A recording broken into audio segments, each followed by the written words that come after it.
In the autumn of 1992, newlyweds Vanessa and Kyle Harrison vanished during their honeymoon camping trip in the Cascade Mountains of Oregon. Their empty tent was discovered beside a raging river, their belongings scattered across the muddy banks, their bodies never found. The case was ruled a tragic double drowning, leaving their family shattered and a small mountain town forever haunted by the loss of two young people who had their whole lives ahead of them. But 32 years later, a routine estate sale in a quiet suburb of Phoenix, Arizona, uncovered a photograph that would send shockwaves through the cold case files and shake the foundations of everything investigators thought they knew. A picture of a couple who looked impossibly, unmistakably like the Harrisons. Alive and well, dated 15 years after they supposedly died.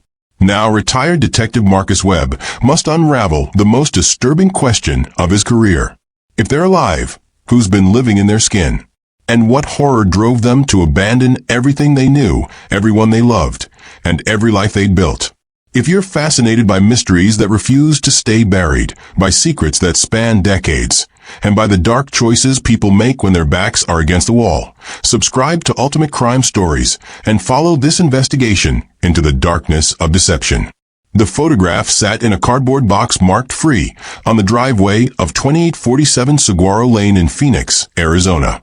It was a Tuesday morning in late September of 2024, unseasonably cool for the desert, and the estate sale had drawn the usual crowd of bargain hunters and antique collectors, all of them picking through the remnants of a stranger's life like vultures circling a carcass. Margaret Shun had stopped because she collected vintage cameras, and the box contained a battered Polaroid one-step from the 1990s, the kind with the cracked leather case and the faded logo that spoke of better days. She almost missed the photograph entirely. It had slipped between the camera's case and the bottom of the box, wedged there like it was hiding, like it didn't want to be found. When she pulled it free, she found herself staring at an image that made her pause mid-reach for her wallet, her breath catching in her throat.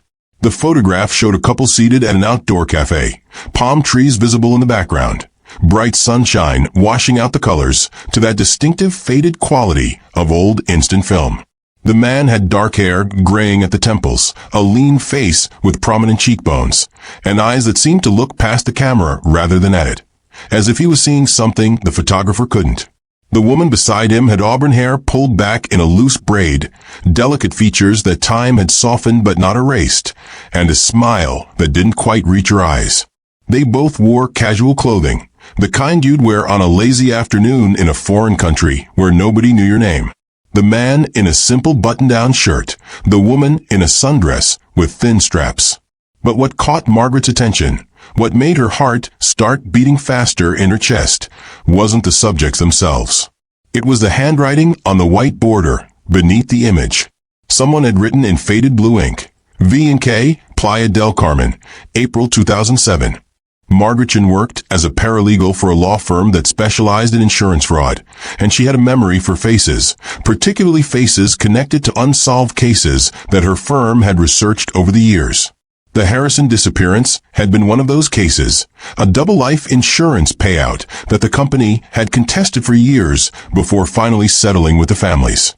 She remembered it because the case file had included wedding photos of the missing couple, images of two young people radiating happiness just weeks before they vanished into thin air. The resemblance was striking. No, it was more than striking. It was unsettling. It was the kind of resemblance that made your skin crawl and your mind race with impossible possibilities.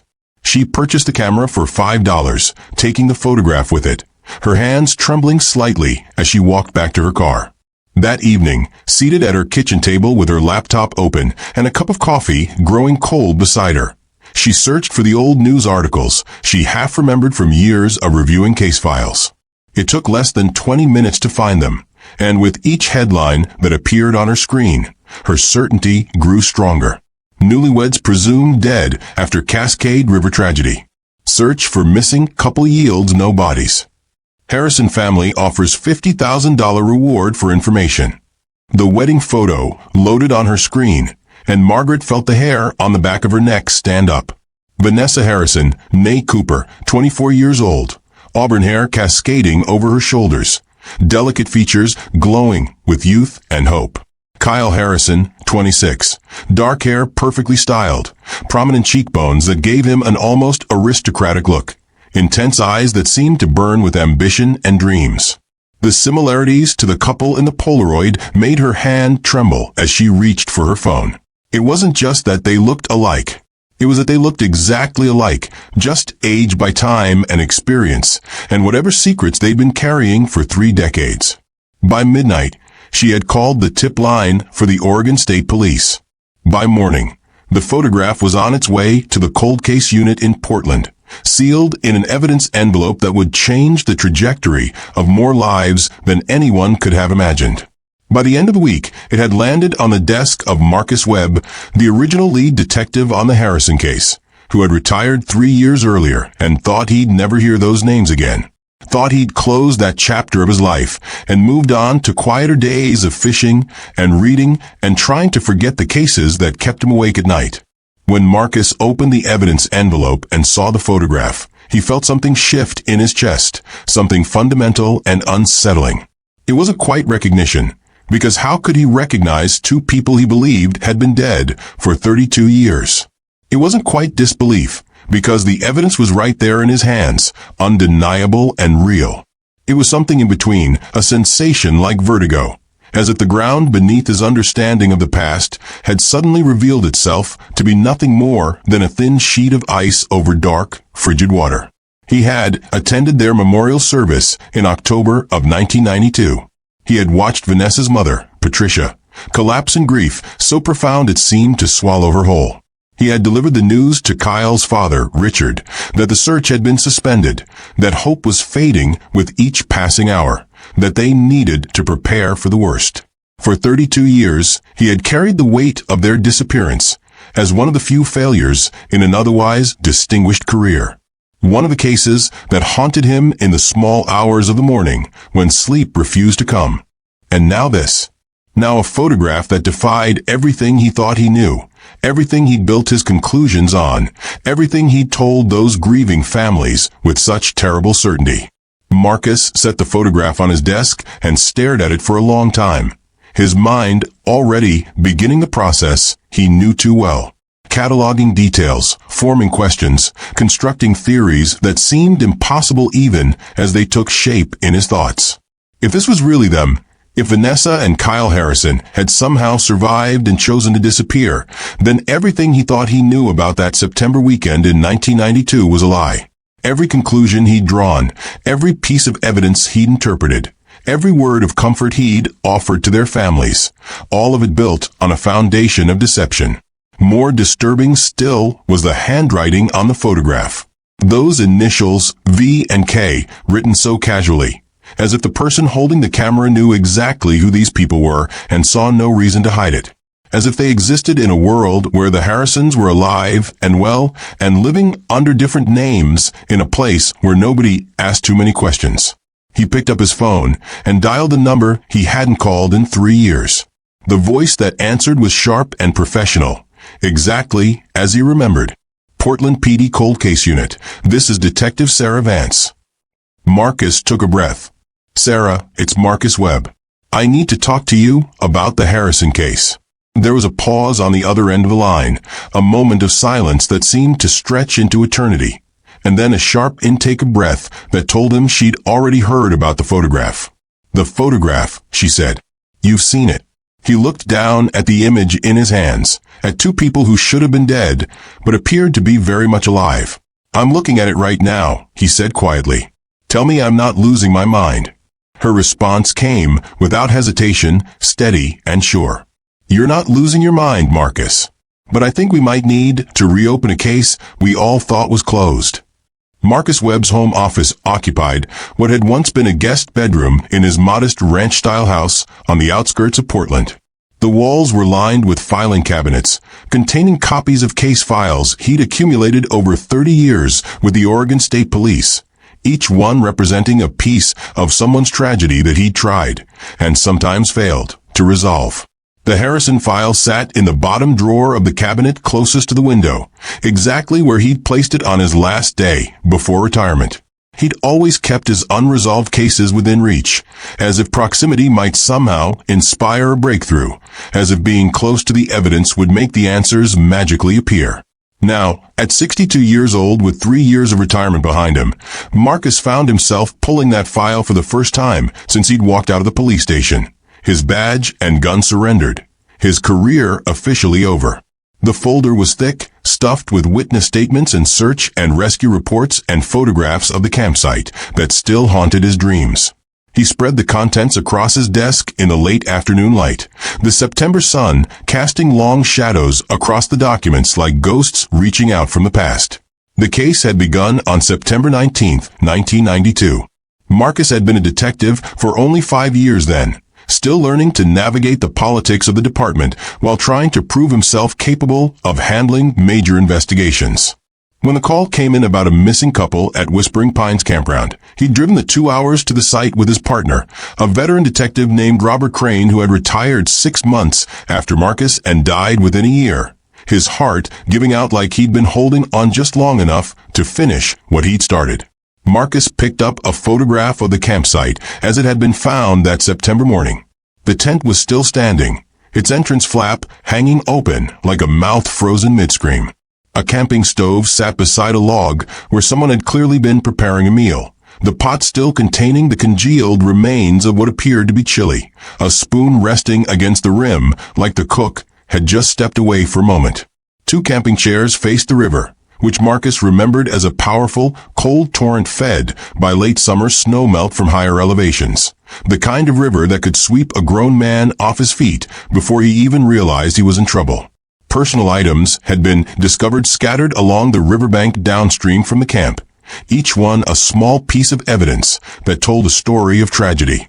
A woman's hiking boot wedged between rocks, the laces still tied tight. A waterlogged backpack containing clothing that had been carefully folded before the water got to it. A camera with ruined film still inside, whatever images it had captured lost forever to the river. Everything suggested a terrible accident, the kind of tragedy that happened when people underestimated the power of nature and overestimated their own abilities to survive it. But they had never found bodies. Marcus had coordinated search and rescue teams for 2 solid weeks, deploying divers to check the deeper pools where a body might have gotten trapped, having teams walk every accessible mile of riverbank downstream, even bringing in cadaver dogs that sniffed along the shore with their handlers, finding nothing. Nothing at all. The official conclusion had been that the bodies were likely trapped beneath submerged logs or had been carried far enough downstream that they'd entered the Columbia River system, where they could have ended up anywhere, including the ocean. The families had held a memorial service 6 weeks after the disappearance, and Marcus had attended, standing in the back of the church and watching 2 sets of parents grieve for children who existed in that horrible limbo between missing and confirmed dead. Vanessa's mother, Patricia Cooper, had asked him afterward if there was any chance they might still be alive, lost in the wilderness perhaps, surviving on berries and rainwater until someone found them. And Marcus had been forced to tell her that after 2 weeks with no contact, no sightings, and temperatures dropping into the 30s at night, survival was statistically impossible. He had believed that then. The evidence had supported it. Everything had made sense in a tragic, terrible way. Now 32 years later, he held a photograph that suggested he had been catastrophically wrong. That everything he told those families had been a lie. That Vanessa and Kyle Harrison had not drowned in that river, but had instead disappeared by choice, leaving behind a trail of grief and unanswered questions that would span more than 3 decades. Marcus placed the Polaroid beside the wedding photo from the case file, comparing them side by side in the fading light. The wedding photo showed Vanessa and Kyle on the steps of a small church, confetti in the air around them like snow, their faces radiant with the particular joy of young people who believe the future belongs to them, and that nothing bad can ever touch them. The Polaroid showed older versions of the same faces, or faces so similar that denying the resemblance required willful blindness. The curve of Vanessa's jaw slightly more defined with age, but unmistakably the same. The spacing of Kyle's eyes, the way they seemed to look through you rather than at you. Even their posture, the way they sat together, suggested a long-term couple comfortable in each other's presence, people who had weathered storms together and come out the other side changed but intact. He began making notes in the leather journal he'd carried throughout his career, the same ritual that had helped him organize his thoughts on hundreds of cases over 3 decades. Questions filled the page in his neat, precise handwriting. If V and K Harrison survived, was the campsite staged? Who benefits from their disappearance? Life insurance payouts, how much, to whom? Why surface in a photograph 15 years later? Carelessness or intentional? Who took the photo? Who owned the camera? The last question was crucial, the thread that might unravel the whole tapestry if he pulled it carefully enough. Margaretchen had provided the address where she'd found the camera, 2847 Saguaro Lane in Phoenix. The estate sale had been for a deceased resident named Dolores Kemp, age 73, who had died of heart failure with no immediate family to claim her belongings or mourn her passing. Marcus had already requested that the Phoenix Police Department run a background check on Kemp and determine if there was any connection to the Harrisons, any thread, however thin, that might link a nurse in Arizona to 2 missing newlyweds from Oregon. His phone buzzed with a text from Sarah Vance. Can you come to Portland PD tomorrow? Need to discuss the case in person. 10 a.m. Marcus typed back quickly, his fingers moving with muscle memory over the keys. I'll be there. He spent the next several hours reviewing the original case file, making notes about details that might take on new significance if the Harrisons had deliberately staged their disappearance. The tent had been zipped shut when rangers found it. The camping stove had been turned off properly. The fuel line closed. These were small details that had seemed like routine caution at the time, the actions of responsible campers who planned to return to their site after a walk. But now Marcus found himself questioning whether someone staging a scene would remember such details, would think to make everything look normal and undisturbed right up until the moment of tragedy. There had been one peculiar aspect of the investigation that had never been fully explained. A loose thread that had bothered Marcus for years, but never seemed important enough to pull. A witness, a fellow camper at a site 3 miles downstream, had reported seeing a dark blue van parked on a service road near the river on the night the Harrisons allegedly disappeared. The van had been there for only about 20 minutes according to the witness, a retired schoolteacher named Donald Greer, who'd been walking his dog and noticed the vehicle because it seemed out of place at that hour. The van had left traveling away from the campground, heading toward the main highway. At the time, Marcus had investigated whether it might have been someone dumping trash or a couple seeking privacy, but he'd never identified the vehicle or its occupants. Now he wondered if that van had been an escape route, a carefully planned extraction that had whisked Vanessa and Kyle Harrison away from their staged tragedy and into a new life under new names. The light outside had faded to dusk, the last rays of sun painting the sky in shades of orange and purple. Marcus switched on his desk lamp and pulled out another file, one he'd compiled on the Harrison families during the original investigation. Vanessa had come from a middle-class background in Portland. Her father a dentist, who'd built a modest practice over 30 years. Her mother a part-time librarian who worked at the neighborhood branch and knew everyone's reading preferences by heart. They had seemed genuinely devastated by their daughter's disappearance, the kind of raw, unfiltered grief that you can't fake no matter how good an actor you are.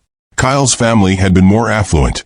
His father, Richard, a successful commercial real estate developer in Seattle who'd made millions on carefully timed investments and aggressive negotiations. The relationship between Kyle and his father had apparently been strained, though Marcus had never fully explored why, because it hadn't seemed relevant to an accidental drowning. Father-son tensions were common, especially in families where the father had achieved great success and expected the son to follow in his footsteps. He made a note to re-interview both families, though he dreaded the conversation. How do you tell parents who have spent 3 decades grieving that their children might have chosen to abandon them? How do you explain that the memorial services and the tears and the years of wondering might have all been based on a carefully constructed lie? His phone rang, cutting through the silence of his office like a knife. The caller ID showed a Phoenix area code. Marcus answered immediately. Marcus Webb. The voice on the other end was professional and efficient. Detective Webb, this is Officer Linda Morales, Phoenix PD. I'm following up on your inquiry about the Dolores Kemp estate. Marcus sat up straighter, his free hand reaching for his pen. Thank you for getting back to me. What did you find? Officer Morales cleared her throat. Miss Kemp lived alone. No children, never married according to our records. She worked as a nurse at Phoenix General Hospital until her retirement in 2015. Pretty unremarkable life, actually. The kind of quiet existence that doesn't leave much of a mark on the world. She paused, and Marcus could hear papers rustling in the background. But there was something interesting in her financial records. Marcus felt his pulse quicken, that familiar feeling he got when a case was about to crack open. Go on. Officer Morales continued, her voice carrying a note of curiosity. She received regular wire transfers, monthly deposits of $1,500 going back to June of 2007.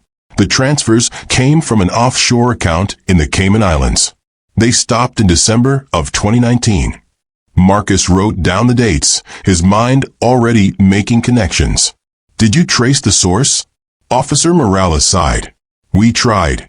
The account was closed in 2019, and the bank isn't being cooperative without a warrant. But Detective Webb, those transfers total over $200,000 over 12 years. That's a lot of money for a retired nurse with no obvious wealthy relatives or connections. Marcus felt a cold certainty settling in his bones. Officer Morales, I need you to send me everything you have on Dolores Kemp.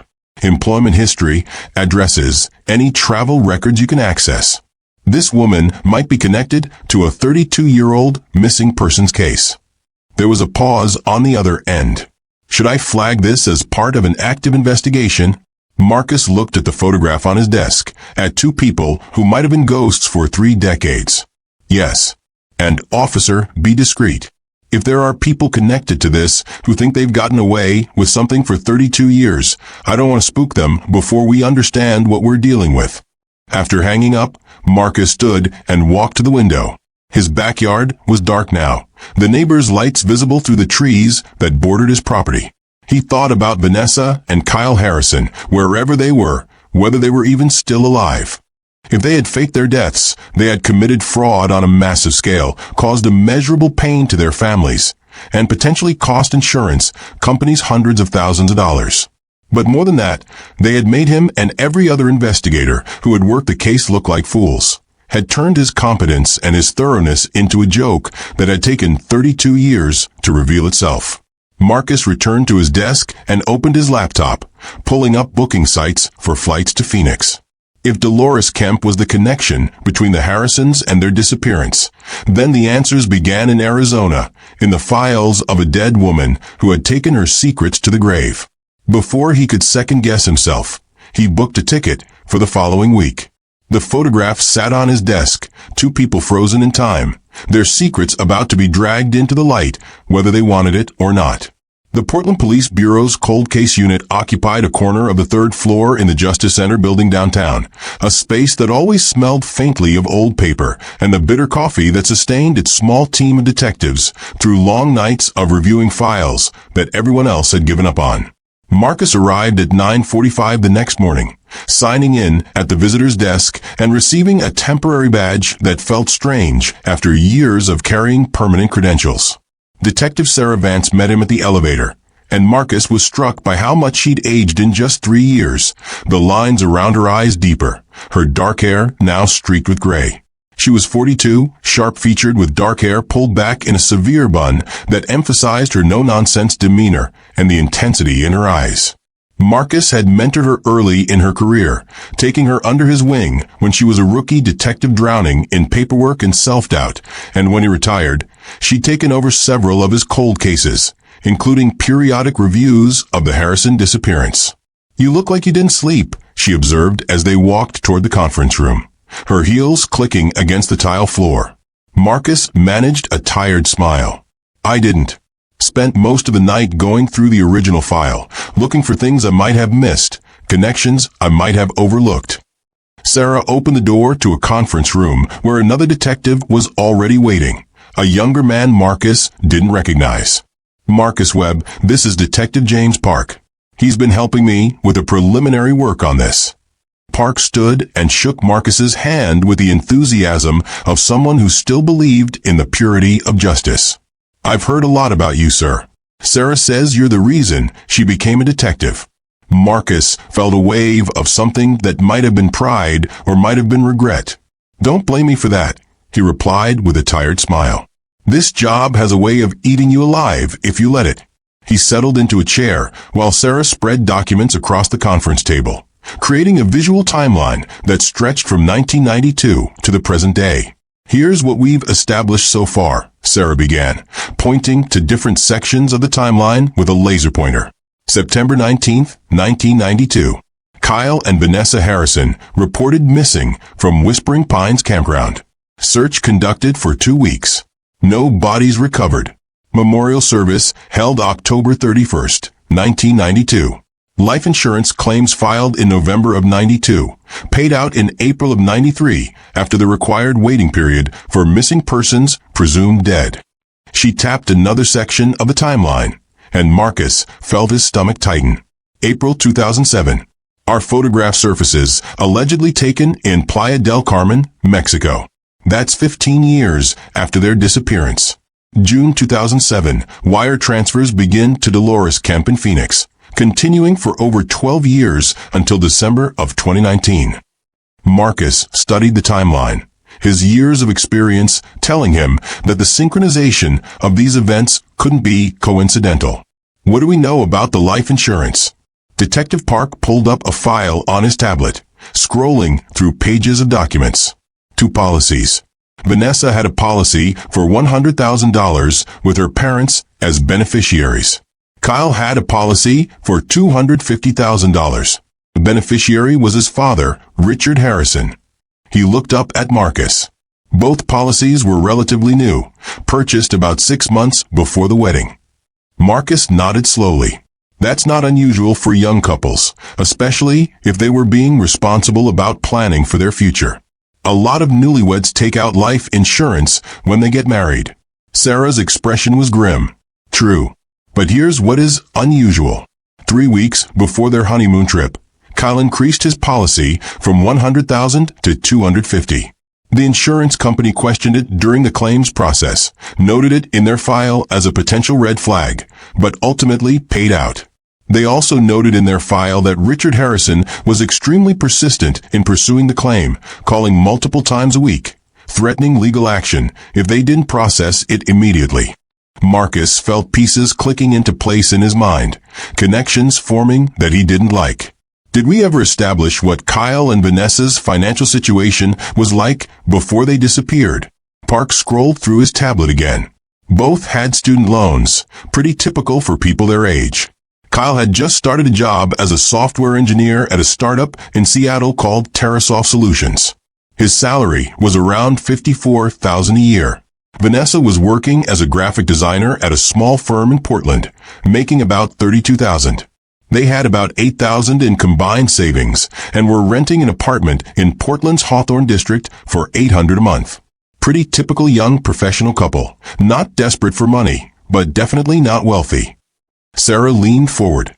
So not desperate enough to fake their own deaths for insurance money, but not so comfortable that $250,000 wouldn't be life-changing. Marcus shook his head. What about their families? Any financial issues there that might have motivated helping the kids fake their deaths? Sarah pulled out another file. Vanessa's parents were comfortable, but not rich. Patricia Cooper inherited about $80,000 from her mother around 1990, but that was mostly absorbed into their retirement planning. Nothing suggests they were in financial trouble. She paused, and Marcus saw something flicker across her face. Kyle's father, Richard Harrison, was successful, but he also had significant debts related to real estate developments. In 1992, he was overextended on a commercial property deal that was failing badly. He'd borrowed heavily to finance a shopping center that couldn't find tenants, and he was months away from potential bankruptcy. The insurance payout actually arrived at a very convenient time for him, allowed him to shore up his finances and avoid defaulting on his loans. Marcus leaned back in his chair, processing this information. Has anyone contacted Richard Harrison about the photograph? Sarah shook her head. Not yet. We wanted to talk to you first, given your history with the case and your relationship with the families. She pulled out the Polaroid in its evidence sleeve and slid it across the table. Marcus, I need to ask you directly. Do you think this is really them? He took the photograph and studied it again in the fluorescent conference room lighting, looking at it with fresh eyes and 3 decades of experience. The image quality was poor, degraded by time and the inherent limitations of instant film. But certain features were difficult to dismiss. The specific curve of Vanessa's jaw, the distinctive spacing of Kyle's eyes, the way his left eyebrow was slightly higher than his right. Even their posture, the way they sat together with Vanessa's shoulder touching Kyle's arm, suggested a long-term couple comfortable in each other's presence, people who had spent years learning each other's rhythms and movements. I think of them, he said finally, his voice carrying the weight of certainty. Or someone who looks remarkably similar enough to be a twin or a very close relative. But Sarah, even if this photograph is legitimate, even if these people are Vanessa and Kyle Harrison, it doesn't prove they faked their deaths. It's possible, however unlikely, that they somehow survived the river and for reasons we don't understand, chose not to come forward for 32 years. Park sounded skeptical, his youth showing in his inability to imagine the complexity of human motivation. Without ever contacting their families? That seems highly unlikely, Detective. What possible reason would they have for letting everyone believe they were dead? Marcus set the photograph down carefully. I know. And every instinct I have tells me that if they're alive, something made them desperate enough to disappear completely. People don't just abandon their entire lives, their families, their identities, without powerful motivation. If they're alive, Detective Park, something made them more afraid of coming forward than they were of breaking their families' hearts. Sarah pulled up another document on the screen at the front of the conference room. I've been looking into the camping trip itself, and I found something interesting that wasn't fully explored in the original investigation. Marcus frowned. What do you mean? Sarah brought up an email exchange between Vanessa and a bed and breakfast in Cannon Beach. Originally, according to Vanessa's mother Patricia, they were supposed to go to the coast for their honeymoon. Cannon Beach, specifically.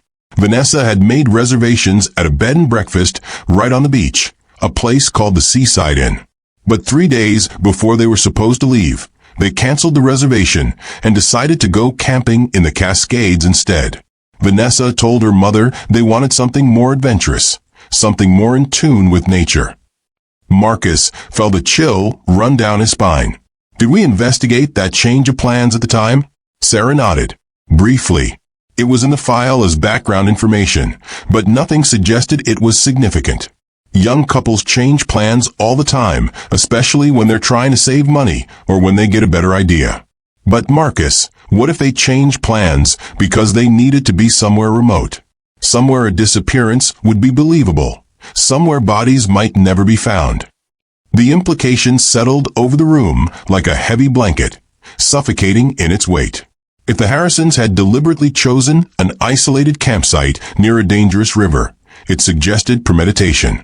It suggested the entire tragedy had been calculated from the beginning, every detail planned, every contingency considered. We need to re-interview the families, Marcus said, his voice heavy with dread. Starting with Patricia Cooper and Richard Harrison. I want to know if there was anything in the months leading up to the disappearance that seemed unusual in hindsight.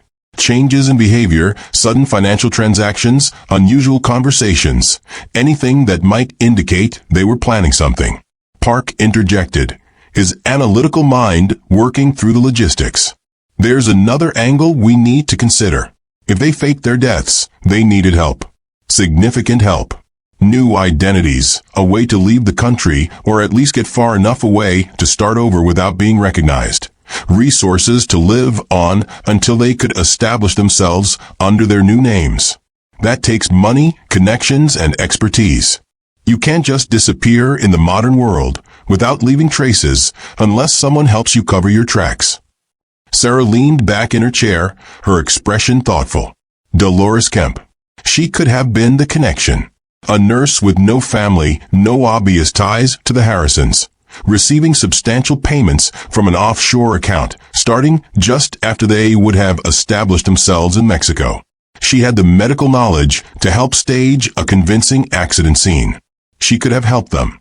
Marcus nodded slowly, the picture becoming clearer, but no less disturbing. People don't just randomly help strangers fake their deaths, especially not for 12 years of monthly payments. Even then, there's usually some prior connection. A family friend, a distant relative, someone met through work or social circles. We need to find out how Dolores Kemp connects to the Harrisons, what relationship we missed in the original investigation. Sarah checked her watch. I've already contacted Patricia Cooper. She's willing to meet with us this afternoon at 2 o'clock. I thought you might want to be there, given your relationship with her during the original investigation. Marcus felt a knot form in his stomach, a physical manifestation of the dread he felt at the prospect of this conversation. Patricia Cooper had aged 32 years carrying the grief of her daughter's death, living every day with the pain of not knowing what had happened, of imagining her daughter's final moments, of wondering if she'd been afraid or if it had been quick. The thought of reopening that wound with the possibility, however remote, that Vanessa had chosen to inflict it was almost unbearable. But it had to be done. Justice demanded it, and so did the truth, no matter how painful. What time? He asked quietly. 2 o'clock. Her home in southeast Portland. Marcus stood and gathered his notes. I'll be there.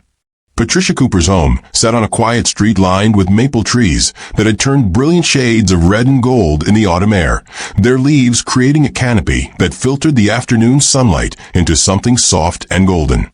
The house was a modest craftsman-style bungalow with a well-maintained garden and a porch where wind chimes sang softly in the breeze, creating a melody that was both peaceful and haunting. Marcus had been here before, 32 years ago, when he delivered the news that the search for Vanessa had been suspended, that they needed to prepare for the worst. He remembered Patricia collapsing into her husband's arms, remembered the sound of her grief echoing through these same rooms, a sound that had haunted him for years afterward. Now, as he and Sarah walked up the front path, Marcus noticed the memorial garden that occupied the corner of the yard. A small stone bench sat surrounded by roses in full bloom, and a bronze plaque mounted on a granite stone read, "In loving memory of Vanessa Marie Cooper Harrison, 1968 to 1992. Forever in our hearts, forever 24, forever missed." Patricia answered the door before they could knock, as if she'd been watching for them through the window. She was 78 now, her hair completely white and carefully styled, her face lined with the particular kind of wear that grief carves into a person over decades. But her eyes were sharp and clear, and Marcus saw recognition flash across her features when she saw him standing on her porch. "Detective Webb," she said softly, her voice carrying the weight of all the years between their last meeting and this moment.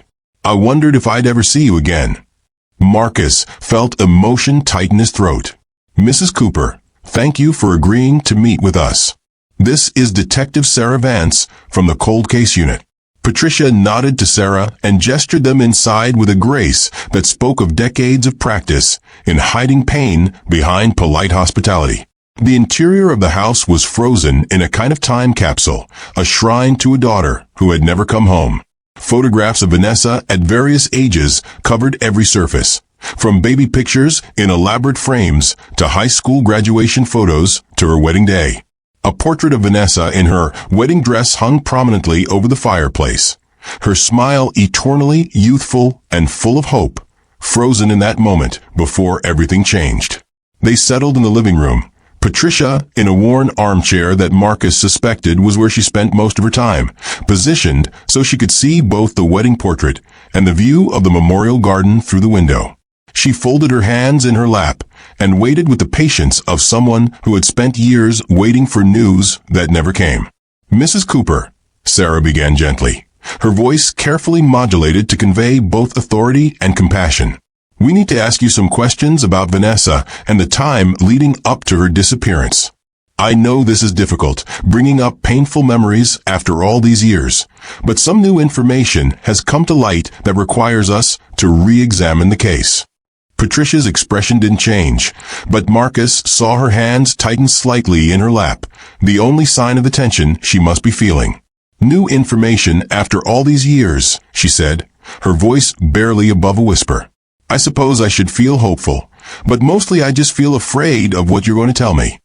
Marcus pulled out the Polaroid photograph, still in its evidence, sleeve to preserve whatever forensic value it might have, and placed it on the coffee table between them with a gentleness that bordered on reverence.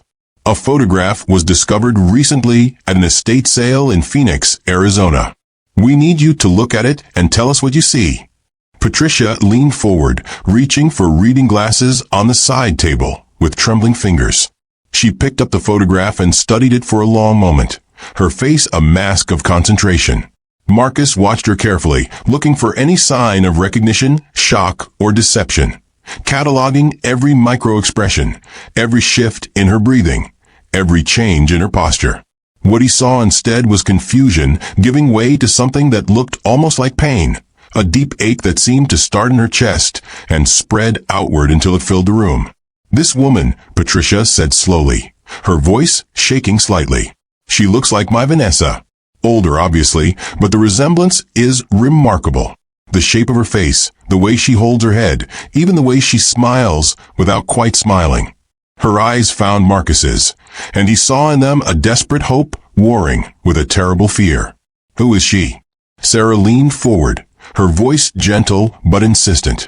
"We don't know for certain, Mrs. Cooper. But the photograph is labeled with initials V and K, and it's dated April 2007, taken in Playa del Carmen, Mexico. That's 15 years after Vanessa disappeared." She paused, letting the implication sink in. "Mrs. Cooper, is there any possibility at all, however remote it might seem, that Vanessa could have survived that night at the river?" Patricia set the photograph down with trembling hands, and when she looked up, there were tears streaming down her weathered face. "Vanessa is dead, Detective. I've known that in my bones for 32 years. A mother knows these things. You feel it when the light goes out of your child, when they leave this world. If she were alive, she would never have let me suffer this way. Never. My daughter was kind and loving and thoughtful. She would never, could never, cause me this much pain deliberately." Marcus spoke quietly, his voice carrying the weight of experience and the burden of delivering difficult truths. "Mrs. Cooper, people sometimes make choices we don't understand, choices driven by circumstances we're not aware of. Fear can make people do things they never thought themselves capable of. I need you to think back to the months before Vanessa and Kyle left for their camping trip. Was there anything unusual? Any changes in Vanessa's behavior? Any conversations that seemed strange or out of character at the time, but might make more sense in hindsight?" Patricia was silent for a long time, her gaze distant, traveling back through 3 decades of memories. When she spoke again, her voice had changed, become more uncertain, more troubled. "There was something. I didn't think about it much of the time because I was so focused on the wedding preparations, so caught up in the joy and excitement of seeing my daughter start her life with the man she loved. But Vanessa and Kyle had a terrible fight about 2 weeks before the wedding. I only heard fragments of it because I was supposed to be in the garden helping Vanessa's father with the rose bushes. But I came back inside to get a glass of water, and they thought I was still outside. Kyle was saying something about his father, about not wanting to be like him, about refusing to be trapped in the same life, to make the same mistakes. And Vanessa was crying. I could hear it in her voice, even though I couldn't see her face. She said something like, "There has to be another way, Kyle. We can't just run away from this. We have to face it." I didn't understand what she meant, what they were talking about. And when I came fully into the kitchen, they both stopped talking immediately and acted as if nothing had happened, as if I hadn't just heard them fighting about something that clearly terrified them both. Marcus felt his pulse quicken, that familiar sensation when a case starts to crack open and reveal its secrets. "Did you ever ask Vanessa about it? Did you confront her about what you'd heard?" Patricia shook her head, and fresh tears spilled down her cheeks. "I tried. Later that evening, I asked her if everything was okay, if she was having second thoughts about the wedding, or if there was something she wanted to talk about. She just smiled at me, That bright smile that never quite reached her eyes anymore in those last few weeks. And she said they were just stressed about the wedding, about money, about starting their life together with student loans and modest salaries, and all the pressure of being adults. I believed her because I wanted to believe her. Because what mother suspects her daughter is lying about something like that? What mother imagines that her child is planning to disappear? Sarah pulled out a photograph of Richard Harrison from the file. Did Kyle and his father have a difficult relationship? Was there tension between them that might have driven Kyle to do something drastic? Patricia's expression darkened, a shadow passing over her face. Oh yes. Richard Harrison was a hard man, very demanding, very focused on success and money and status. Kyle told me once that his father saw him as an investment rather than a son, that everything had to have a return, a purpose, a measurable outcome. Richard wanted Kyle to join the family business, to become a real estate developer like him, to follow in his footsteps, and eventually take over the empire he'd built. But Kyle wanted to work with computers, wanted to write code and develop software, and change the world through technology. They barely spoke at the wedding reception. I remember watching them stand on opposite sides of the room, and the tension between them was so thick you could have cut it with a knife. Marcus made notes in his journal, his mind racing with possibilities and implications. Mrs. Cooper, in the months after Vanessa disappeared, did Richard Harrison ever contact you? Did he reach out to offer support or condolences? Patricia's face hardened, and Marcus saw anger flash in her eyes for the first time since they'd arrived. Once, about 3 months after the memorial service, he called me out of the blue, said he'd received the insurance money, and wanted to know if I needed financial help, if there was anything he could do to ease my suffering. I found it grotesque, detective. Absolutely grotesque. The idea of profiting from our children's deaths, of putting a price tag on their lives, made me physically ill. I told him never to contact me again, and to his credit, he didn't. Sarah leaned forward. Did you receive insurance money as well, Mrs. Cooper? Patricia nodded slowly. Yes. $100,000. I couldn't bear to spend it, couldn't stand the thought of using money that only existed because my daughter was dead. I put it all in a trust fund, told myself it was for the grandchild I'll never have, for the future that was stolen from all of us. She looked down at the photograph again, and Marcus saw her hand move toward it, hovering over the image as if she wanted to touch it, but was afraid of what that might mean. Detective Webb, do you think this is my daughter? Do you think Vanessa is alive somewhere, living under a different name, building a life that doesn't include me? Marcus chose his words carefully, knowing that what he said next could shape how this woman lived the rest of her life. I think we need to investigate every possibility, Mrs. Cooper. We need to follow the evidence wherever it leads, even if it leads us to places we'd rather not go. But I also need you to be honest with me, completely honest, even if it's painful. If Vanessa had wanted to disappear, to start a new life somewhere, is there any reason she might have felt she needed to do that? Was she in trouble? Was she afraid of something or someone? Patricia shook her head slowly, but Marcus saw doubt in her eyes, uncertainty creeping in around the edges of her certainty. Vanessa was a good person, detective. She would never deliberately hurt anyone, would never commit fraud or do anything illegal. She was kind and ethical and thoughtful.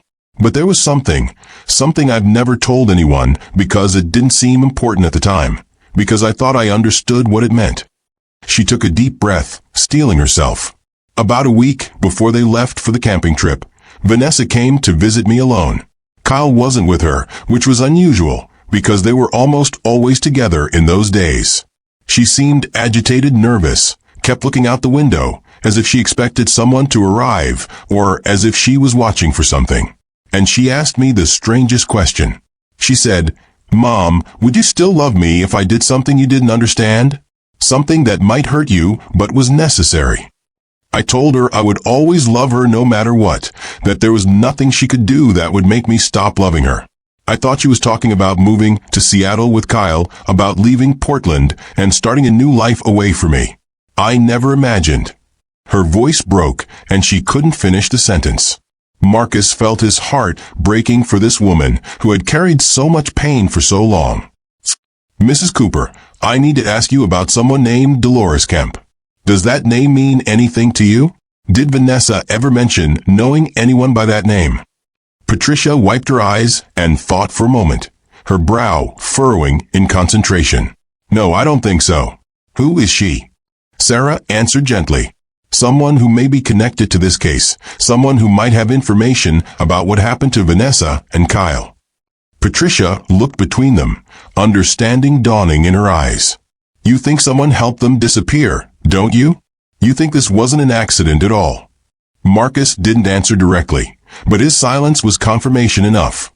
Patricia reached for the photograph again, studying it with new intensity, and this time Marcus saw her focus on something specific. May I see this more closely? She asked, her voice trembling. Is there a magnifying glass? Sarah handed her one they'd brought specifically for examining details, and Patricia held it over the photograph, focusing on the woman's wrist. Her hand began to shake, and when she looked up at Marcus, her face had gone pale. The bracelet, she whispered. Vanessa had a bracelet exactly like this. A silver chain with a small dove charm. Her grandmother, my mother, gave it to her when she was 16 years old. It was an heirloom, something my mother had received from her mother. Vanessa wore it constantly. She never took it off, not to shower, not to sleep, not ever. She was wearing it at her wedding. I remember because she asked me if I thought it was appropriate to wear with her wedding dress, and I told her that her grandmother would have wanted her to wear it on the most important day of her life. She set down the magnifying glass, and when she spoke again, her voice was steady despite the tears streaming down her face. This is my daughter, Detective. I don't know how it's possible. I don't know why she would have done this to me, to her father, to everyone who loved her. But that's Vanessa in that photograph. That's my little girl, alive and well, 15 years after I thought I'd lost her forever. Marcus and Sarah exchanged glances, the weight of confirmation settling on them both. They had come looking for possibilities, and they had found certainty.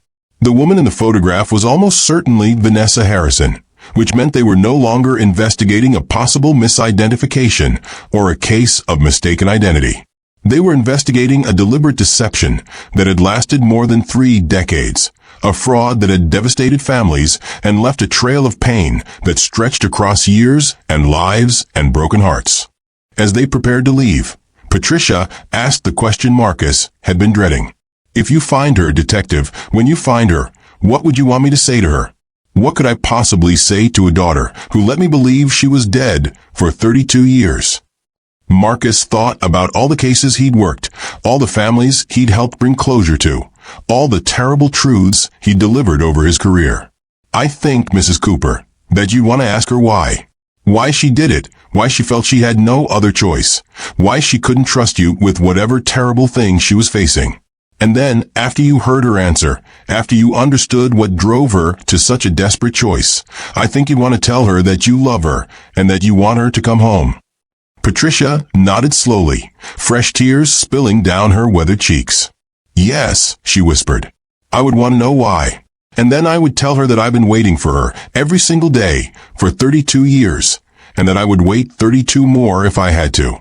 Marcus and Sarah left Patricia Cooper's house with more questions than answers, but with the crucial confirmation they needed. The woman in the photograph was almost certainly Vanessa Harrison, which meant they were no longer chasing ghosts or following dead ends. They were on the trail of 2 people who had faked their deaths and disappeared into a new life, leaving behind nothing but grief and unanswered questions.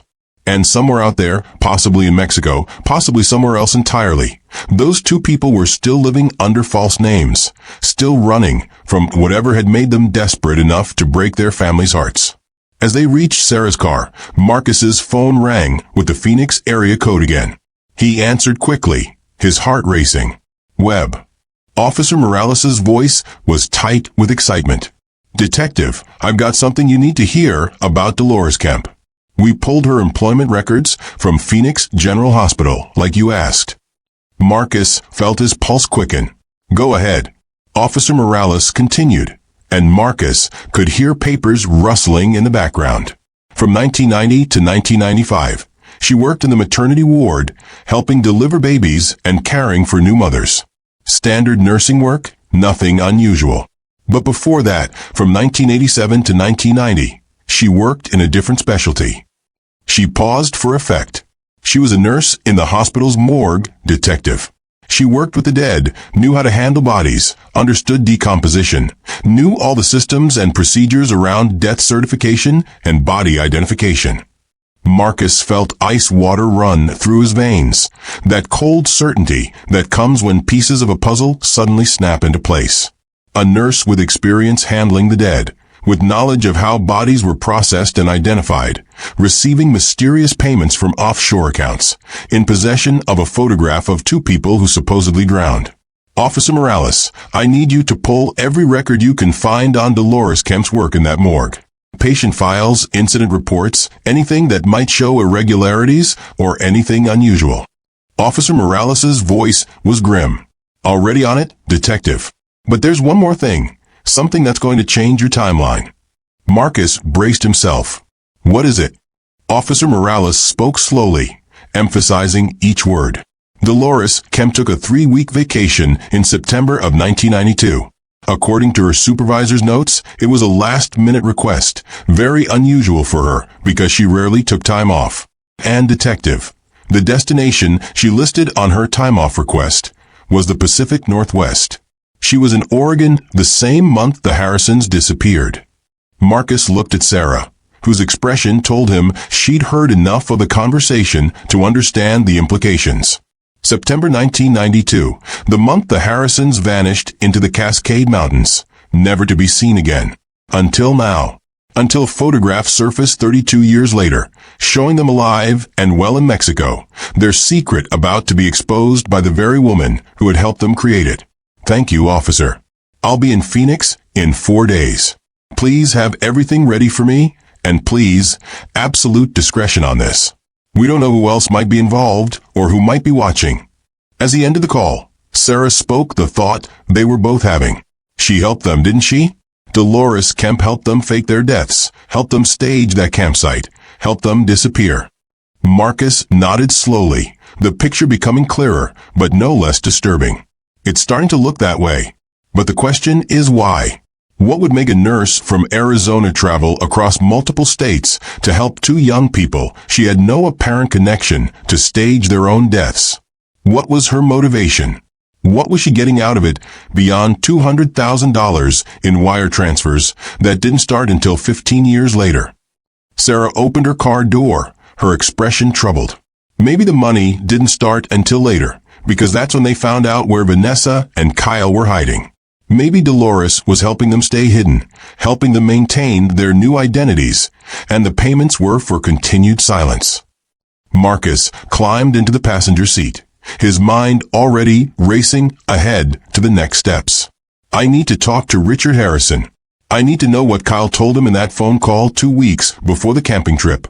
What terrible mistake Kyle had made that required his father's advice. If Kyle confided in anyone about whatever trouble he was in, it might have been his father, despite their difficult relationship. Sometimes the people we're most desperate to prove ourselves to are the ones we turn to when we're truly desperate. Richard Harrison's office occupied the top floor of a sleek glass building in downtown Seattle, with views of Elliott Bay and the Olympic Mountains beyond that would have been breathtaking if Marcus had been in any mood to appreciate beauty.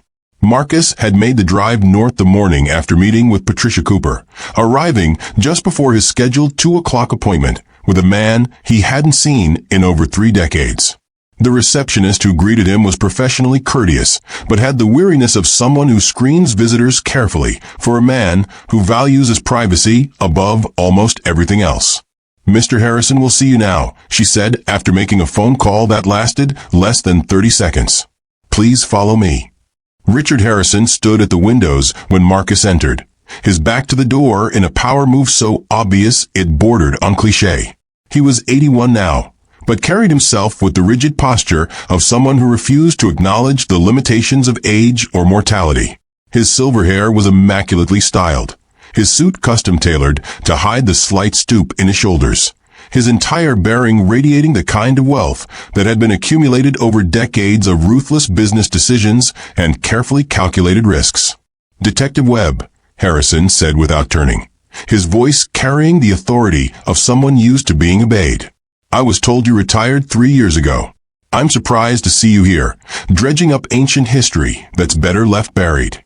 Marcus took the seat Harrison indicated with a gesture, a leather chair positioned across from an imposing desk that was meticulously organized and completely devoid of personal touches or family photographs. Mr. Harrison, I appreciate you taking the time to see me. I know this is difficult, bringing up painful memories of your son. Harrison finally turned, and Marcus saw a face that had aged hard, deep lines around the mouth and eyes, a certain brittleness in the expression that suggested a man who had lived with regret for so long it had become part of his identity. Painful memories, Harrison repeated, almost laughing. Is that what we're calling it now? My son has been dead for 32 years, detective. The pain stopped being acute a long time ago. Now it's just a dull ache that I've learned to live with, like arthritis or tinnitus or any other chronic condition of aging. Marcus pulled out the Polaroid photograph and placed it on Harrison's desk without preamble. I'd like you to look at something, Mr. Harrison. Harrison glanced at it with what appeared to be dismissive disinterest, but Marcus had interrogated enough people over his career to recognize a tell when he saw one. The slight tension in Harrison's jaw, the way his fingers tightened almost imperceptibly on the armrest of his chair, the momentary pause in his breathing.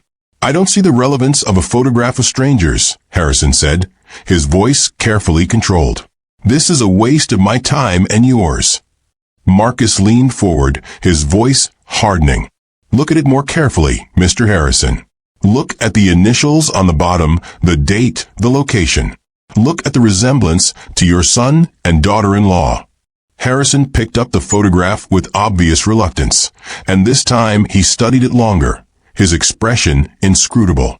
What Marcus saw wasn't shock or grief, but something that looked almost like weariness, like a man who had been waiting for this moment for years and was almost relieved it had finally arrived. People have doppelgangers, detective. The world is full of faces that resemble other faces. Coincidences happen every day. He set the photograph down with finality.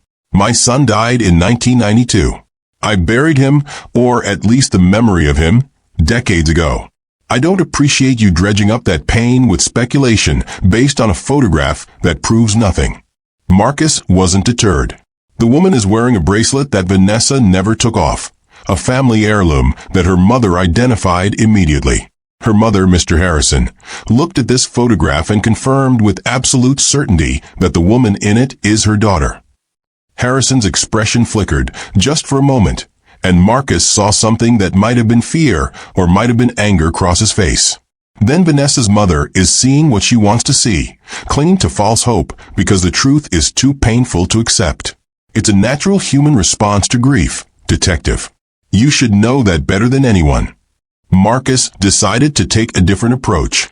Mr. Harrison, I'm going to be direct with you because I think you're a man who appreciates directness. We have evidence suggesting that Kyle and Vanessa may have faked their deaths. If that's true, it means they committed insurance fraud, cost companies hundreds of thousands of dollars, and caused immeasurable grief to their families. I need to know if you had any knowledge of or involvement in such a plan. For a long moment, Harrison simply stared at Marcus with eyes that revealed nothing, eyes that had negotiated billion-dollar deals and stared down opponents across conference tables for decades. Then he stood and walked back to the window, his hands clasped behind his back in a posture that suggested a man accustomed to contemplating difficult decisions from great heights. Kyle hated me, Harrison said finally, his voice softer than it had been, almost vulnerable. Did you know that, detective? My own son looked at me with contempt from the time he was old enough to understand what I did for a living, how I made my money, what it cost me and everyone around me. He thought I was ruthless, immoral, that I valued money and success over people and relationships. He swore he would never be like me, would never compromise his principles for profit, would never sacrifice his soul for material gain. Marcus listened carefully, hearing the pain beneath the words, the regret that Harrison had been carrying for 3 decades. People often rebel against their parents in youth, Marcus observed. It's a natural part of growing up, establishing independence. Harrison turned back to face Marcus, and for the first time, the mask slipped completely. This wasn't rebellion, detective. This was fundamental disagreement about how to live in the world, about what matters and what doesn't. Kyle wanted to be good. He wanted to help people, to make the world better through technology and innovation and clean code that solved real problems. He was naive, idealistic, soft in ways that I knew would get him hurt, would leave him vulnerable to people who would take advantage of his principles. I tried to warn him, tried to teach him that the world doesn't reward goodness, that it rewards strength and cunning and the willingness to do what others won't. But he refused to learn. Marcus made notes, seeing the relationship between father and son with new clarity.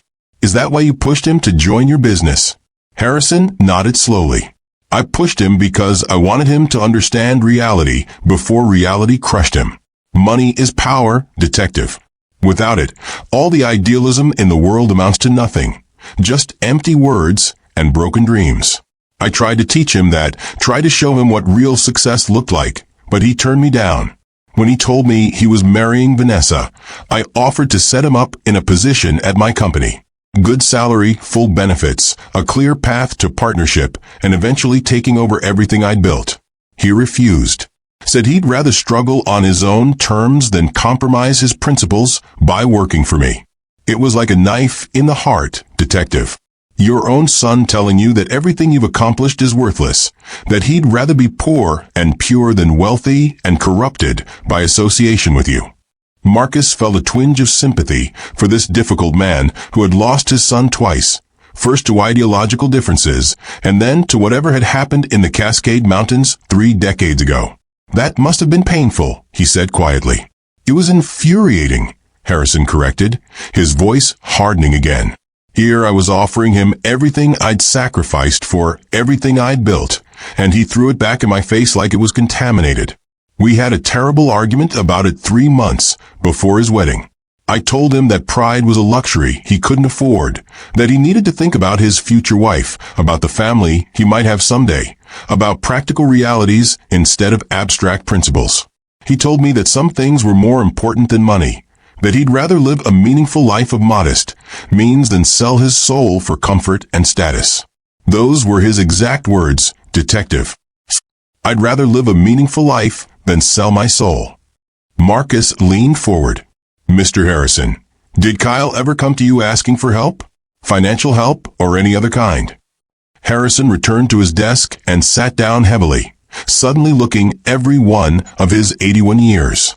6 weeks before the camping trip, Kyle called me late one night.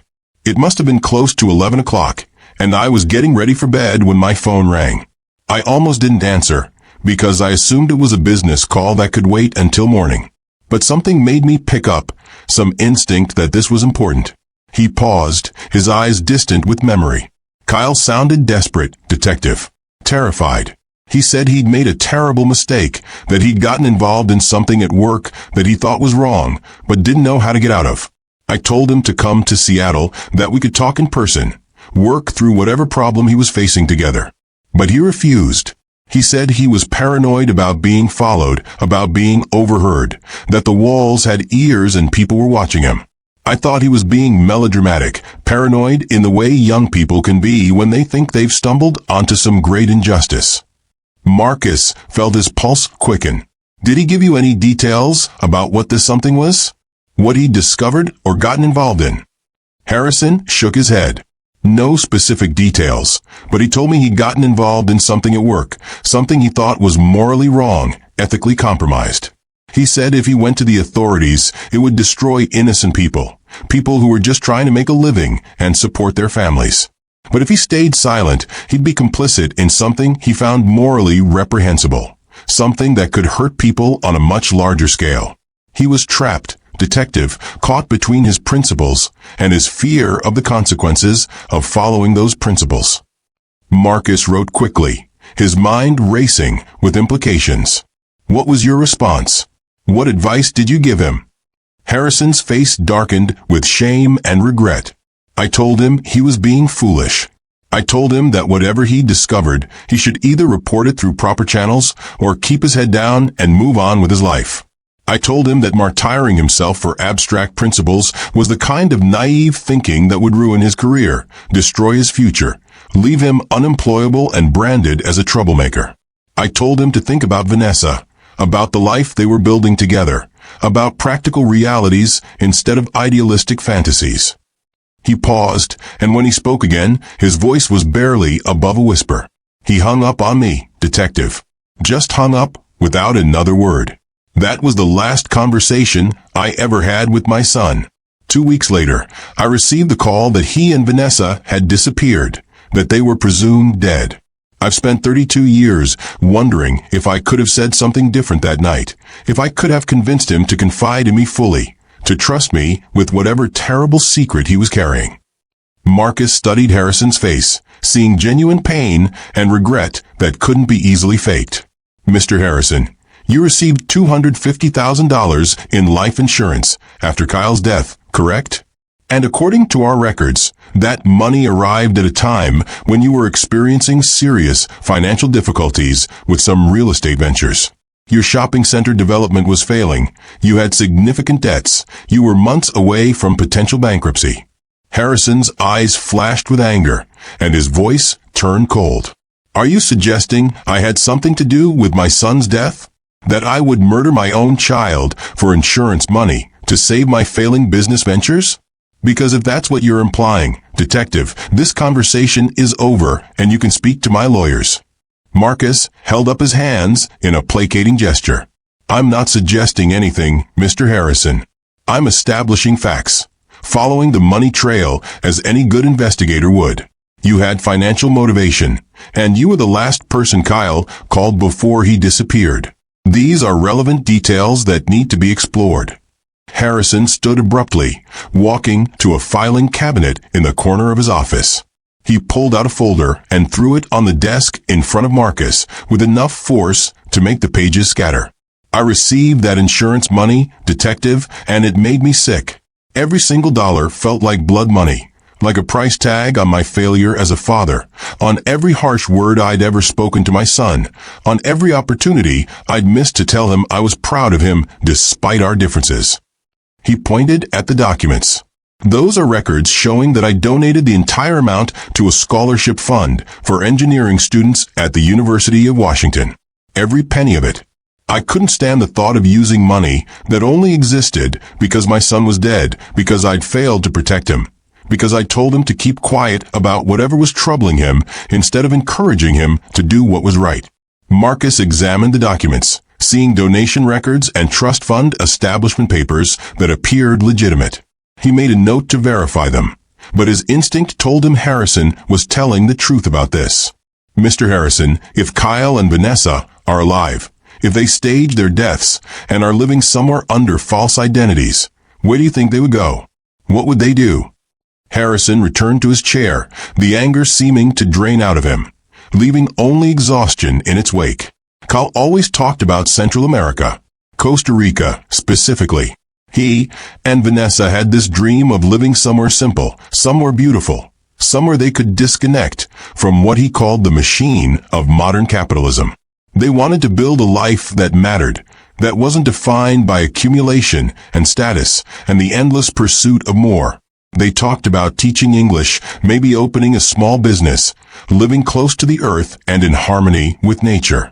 It was naive, childish thinking, the kind of idealism that doesn't survive contact with reality. But it was genuine, detective. They really believed it was possible.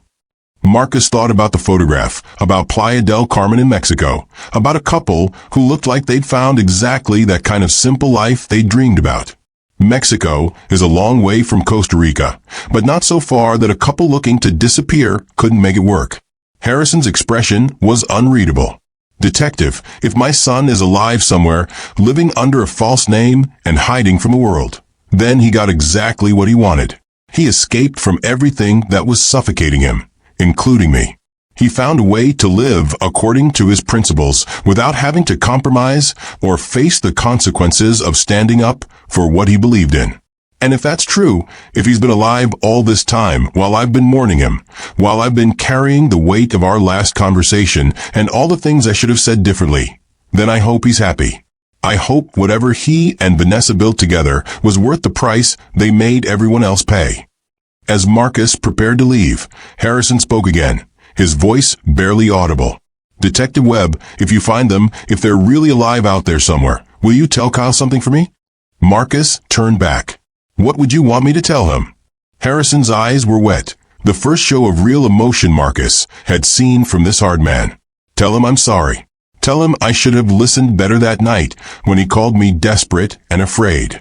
Tell him that he was right and I was wrong about what matters in life. And tell him that despite everything, despite the anger and the disappointment and the fundamental differences between us, I never stopped loving him. Not for a single day in 32 years. Marcus nodded, feeling the weight of that message settle on his shoulders, like a burden he'd have to carry until he could deliver it. He left Richard Harrison's office with a clearer picture of Kyle Harrison, a young man caught between his principles and his fear, between his desire to do right and his terror of the consequences. A man who had called his father for help and been told to compromise or stay quiet. A man who had seen a terrible truth and couldn't figure out how to live with it or expose it without destroying lives. And somewhere in all of that pressure and fear and moral complexity, he and Vanessa had made a choice that would echo across decades and shatter families in ways they probably never fully understood. Phoenix in late September was still brutally hot, the desert sun beating down on the tarmac as Marcus's plane landed at Sky Harbor International Airport. The heat hit him like a physical force when he stepped off the plane, that dry, intense heat that made his clothes stick to his skin within seconds. He picked up his rental car and drove directly to the Phoenix Police Department's Northeast Precinct, where Officer Linda Morales had gathered everything on Dolores Kemp. The files revealed a pattern Marcus had suspected but hadn't wanted to believe. Dolores Kemp, born in Tacoma, Washington, had a brother named Gerald. Gerald Kemp, who had run a medical waste disposal company in Seattle in the 70s before it collapsed amid environmental violations. Gerald Kemp, who had later founded TerraSoft Solutions, the very company where Kyle Harrison had worked. The connection they'd been searching for, the thread that tied everything together. The letters Marcus found in Dolores's files told the complete story. Gerald had discovered that Kyle had copied files showing falsified environmental data. Sites contaminated with heavy metals and carcinogens were being certified as safe, endangering entire communities. When Gerald realized Kyle knew the truth, he'd given him an ultimatum: disappear voluntarily or watch everyone he loved suffer. Dolores, loyal to her brother despite knowing what he'd done, had helped stage the drowning. She'd driven to Oregon in September 1992 with supplies and a plan. She'd helped Kyle and Vanessa fake their deaths and flee to Mexico. And for years, she'd kept tabs on them, receiving payments from Gerald to ensure their continued silence. But there was more. The final letter, dated September 2019, revealed that Gerald had terminal cancer. He'd visited Dolores just before she died, and Marcus now suspected he'd helped that death along, silencing his own sister to tie up loose ends. The wire transfers stopped that same month. Gerald was eliminating everyone who knew the truth, and Kyle and Vanessa would be next if Marcus didn't find them first. Within 48 hours, Marcus was on a flight to Mexico City. FBI legal attaché David Torres met him at the airport, and together they drove 3 hours northeast to San Miguel de Allende, a colonial town in the highlands where a large expatriate community provided perfect cover for two Americans living under false names. Rafael Mendoza, a retired Mexican federal officer, recognized the photographs immediately. Elena and Martin Reyes, he said. They run a small art gallery on Calle Aldama. She teaches English at the library. He does computer repair. They've been here since at least 2007. Good people, quiet, keep to themselves. Mendoza led them to a modest house painted ochre yellow on a hillside overlooking the town. Marcus approached alone, his heart pounding with the knowledge that he was about to come face to face with two people the world had mourned as dead for 32 years. When the door opened, Vanessa Harrison stood before him. Older, gray streaking her auburn hair, but unmistakably the woman from the wedding photo he'd carried in his case file for 3 decades. Recognition flashed in her eyes, followed by resignation. "Detective Webb," she said quietly. "I wondered if it would be you who found us. I always thought if anyone could piece it together, it would be you." Behind her, Kyle appeared, and Marcus saw the same mixture of fear and relief on his weathered face. "I think you should come inside," Vanessa continued. "It's time we told you everything." Over the next 2 hours, sitting in their modest living room filled with books and local artwork, Kyle and Vanessa told Marcus the complete truth. Kyle had discovered the falsified data at TerraSoft. Environmental monitoring reports for Superfund sites were being altered, showing safe contamination levels when the reality was deadly. Communities were being poisoned, and nobody knew because the data said everything was fine. When Kyle copied the files, intending to expose the fraud, Gerald's monitoring software alerted him immediately. Gerald came to their apartment 3 days before the wedding with an ultimatum so specific and terrifying that Kyle and Vanessa felt they had no choice. "He showed us surveillance photos of our families," Vanessa said, tears streaming down her face. "He described exactly how he would make each death look like an accident. My mother, Kyle's father, everyone we loved would pay if we didn't cooperate. He said we could disappear and live, or we could try to be heroes and watch everyone we cared about die." Kyle added, his voice hollow. "Dolores met us at the campground. She brought everything we needed. False IDs, money, a plan. We staged a scene and left in the middle of the night. We've been here ever since, teaching English, running our gallery, trying to build something meaningful, while carrying guilt that never fades." Marcus pulled out his phone and showed them a surveillance photo from December 2019. "Is this Gerald Kemp?" Kyle's face went pale. "That's him. Where was this taken?" Marcus's voice was grim. "Washington State, right before he disappeared. Dolores died that same month. The wire transfers to her stopped. Kyle, Vanessa, Gerald has terminal cancer, and he's tying up loose ends. You're in danger right now." The fear on their faces was immediate and visceral. Marcus continued, "You set up an insurance policy with a lawyer in Mexico City. Annual check-ins by December 1st. If you don't check in, the evidence gets released to the FBI and EPA. But that's not enough. Gerald knows about it. He visited Dolores before she died, probably killed her to silence her. He's dying, which makes him desperate and dangerous. We need to bring you in, get you into protective custody, get your statements on record before he can reach you." Vanessa looked at Kyle, and Marcus saw 3 decades of love and shared trauma in that look. "If we come forward," Vanessa said slowly, "our families will know. They'll know we've been alive while they mourned. My mother will know I chose to let her suffer for 32 years. Marcus thought about Patricia Cooper's memorial garden, about her question of what she would say to a daughter who'd let her think she was dead. "Your mother has seen the photograph, Vanessa. She identified you by your grandmother's bracelet. She knows it's you, and she's been waiting. She said to tell you that she'd been waiting every day for 32 years, and that she would wait 32 more if she had to. She deserves to know the truth." Vanessa broke down completely, sobs that came from the deepest part of her soul. Kyle held her, his own eyes wet with tears. "We've built a life here," he said to Marcus. "Friends who know us as Elena and Martin. Students who depend on us. Work that matters. If we go back, all of that ends. We'll face fraud charges, possibly prison. Our families will be forced to reconcile the people we are with the people we were." Marcus stood and walked to the window, looking out at San Miguel spread below. "I can't promise you won't face consequences," he said quietly. "I can't promise your families will forgive you. But staying here hoping Gerald forgets about you is more dangerous than coming forward. Let me help you do this the right way. Let me help you tell your story so people understand you were victims too." After a long silence, Vanessa nodded. "We'll come with you. We'll tell our families the truth, face whatever consequences we must face. But please, Detective Webb, help them understand. We didn't want this. We never wanted any of this. We were just two young people who discovered something terrible and were given an impossible choice. Marcus promised he would do everything he could.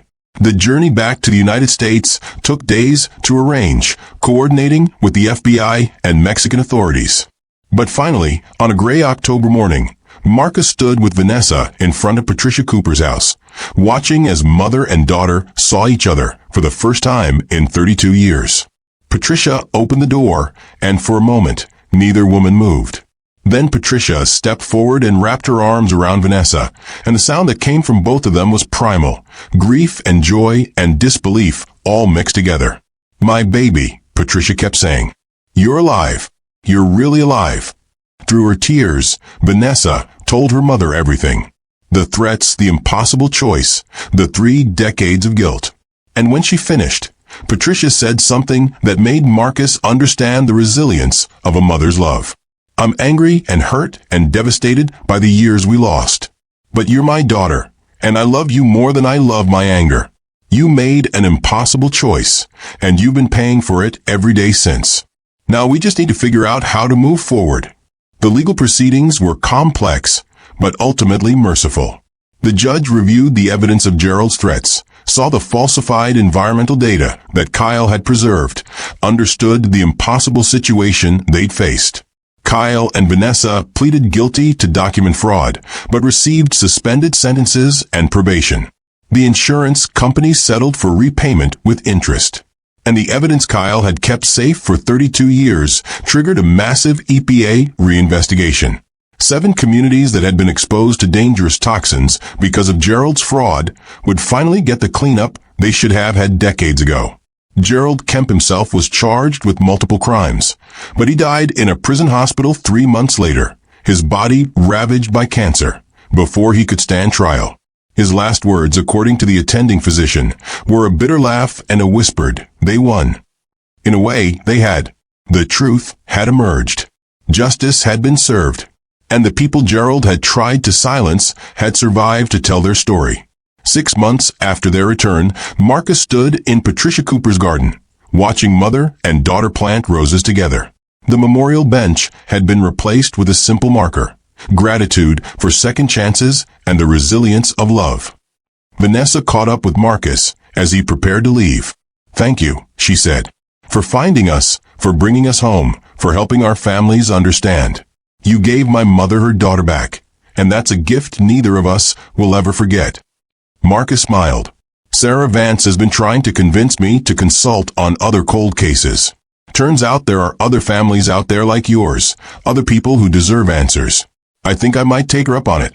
As Marcus drove away, he reflected on the case that had haunted him for 32 years. It wasn't the failure he'd thought it was, but it wasn't the clean resolution he'd once hoped for either. Just truth finally revealed. The Harrison case would go into the records as solved, not perfectly, but really. The Harrisons were alive. Their families were healing. And Gerald Kemp's crimes would never harm anyone again. Sometimes the cases that haunt us most are the ones where justice and mercy have to coexist, where answers are more complicated than we want them to be. The Harrison case was one of those. Not the failure Marcus had carried for 3 decades, but not the perfect ending either. Just truth, messy and real, and the hope that the people left standing could find a way forward together. If you've been captivated by this story of impossible choices, decades of secrets, and the power of truth to finally emerge no matter how long it's buried, subscribe to Ultimate Crime Stories.